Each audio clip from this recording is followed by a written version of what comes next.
Una se tiró desde la letra H del cartel más famoso del mundo. Otro dejó una nota que decía, «Estoy aburrido». Algunos tomaron pastillas, otros se apuntaron a sí mismos y jalaron el gatillo. Y muchos simplemente dejaron de aparecer, hasta que fue demasiado tarde. Fueron aclamados, deseados, premiados. Pero al final no hubo aplausos, solo puertas cerradas, habitaciones solas y despedidas que nadie vio venir. Hollywood los convirtió en íconos. Y después los dejó caer, uno por uno, en silencio.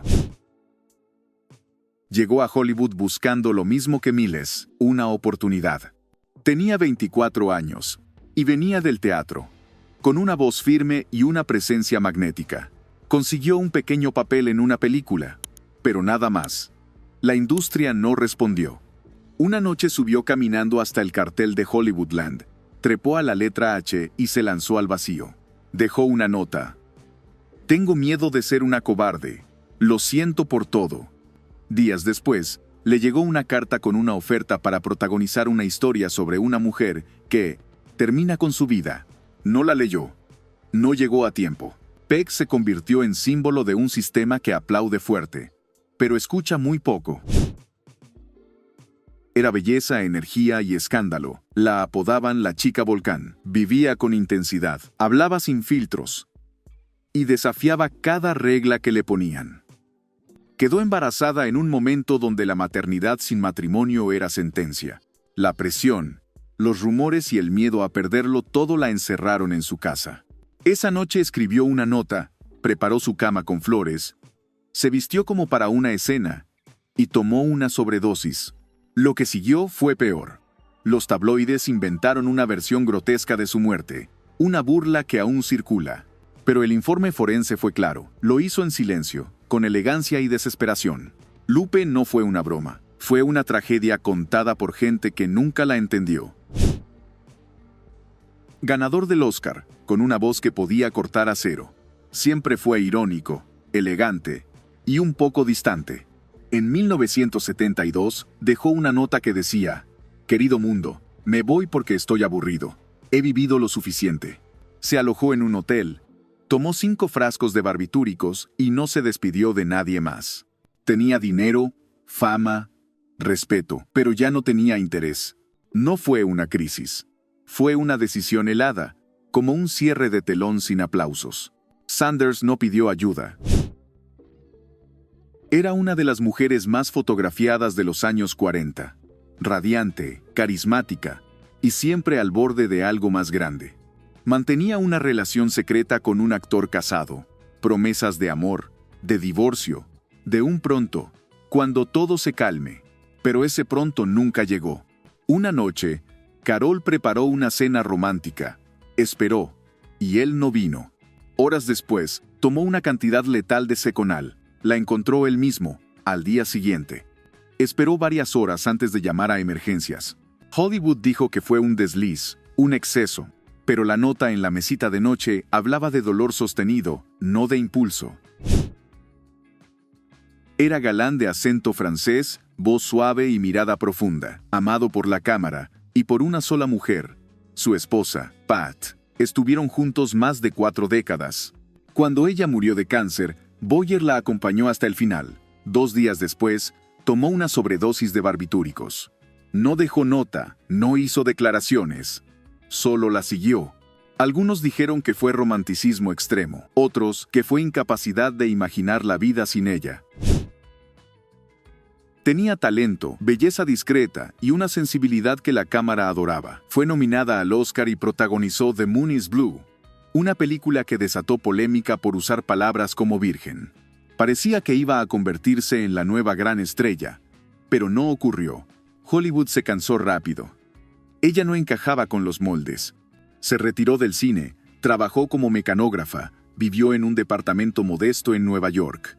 Años después, fue encontrada sin vida. Había tomado pastillas, sola, sin testigos, sin ruido. No hubo cobertura mediática. Solo un párrafo en un diario local. Fue uno de esos actores que siempre estaban ahí. Secundarios sólidos, rostros familiares, soldados, policías, tipos duros. Nunca tuvo un protagónico que lo consagrara, pero trabajó sin parar durante décadas. Hasta que la salud comenzó a fallarle, los papeles se acabaron y la soledad se volvió rutina. En sus últimos años, batalló contra un cáncer agresivo, rodeado de deudas y con un teléfono que ya no sonaba. No dejó nota. Solo dejó de responder. Su cuerpo fue hallado días después. No fue noticia, solo otra historia de alguien que Hollywood olvidó, antes de que pudiera decir adiós. Maestro del timing cómico, con una voz inconfundible y una ironía elegante. Siempre secundario, siempre presente, pero también profundamente reservado.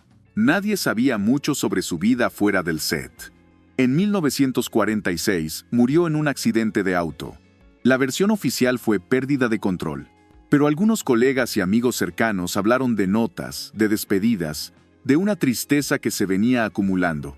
Nunca se confirmó si fue intencional, pero hay muertes que no necesitan carta para gritar lo que nadie quiso escuchar en vida. Era la chica tímida que Paramount vendía como la inocencia hecha persona.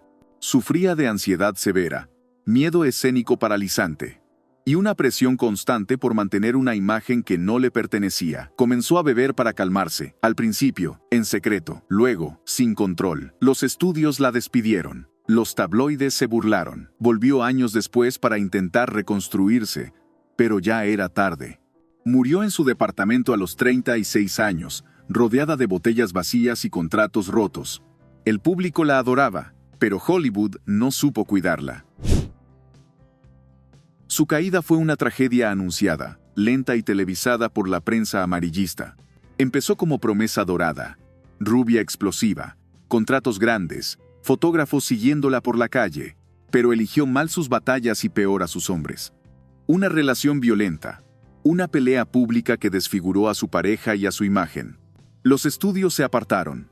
Ella cayó en el alcohol, en la calle, en el olvido. Pasó de protagonista a arrestada, de actriz a nota policial. Murió a los 39 años, sola, sin casa, con restos de pastillas en la sangre.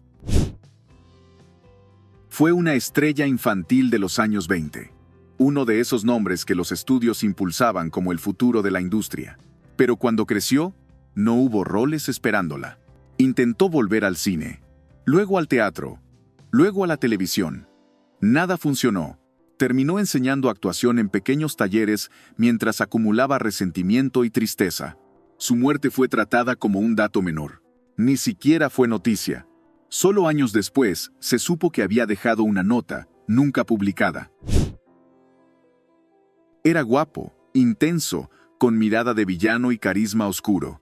Se hizo famoso por The Tour, un clásico noir que parecía hablar también de su vida real. Golpeó a un rival amoroso, perdió contratos, cayó en espirales de violencia. En los años 60, fue arrestado por la muerte de su esposa, aunque alegó que fue un accidente. Pasó 6 años en prisión. Al salir, intentó rehacer su vida, pero el teléfono nunca volvió a sonar. Murió en 1972, oficialmente por causas naturales, pero con teorías alrededor de una autodestrucción silenciosa. Fue una estrella del cine mudo, símbolo de sofisticación, rostro habitual en comedias románticas. Pero cuando llegó el cine sonoro, su acento y su estilo ya no encajaban. Los estudios dejaron de llamarla, los fans de recordarla. Cayó en el alcohol, perdió todo su dinero y vivía sola, en un departamento modesto con su perro como única compañía. En 1937 fue encontrada sin vida. Llevaba días muerta.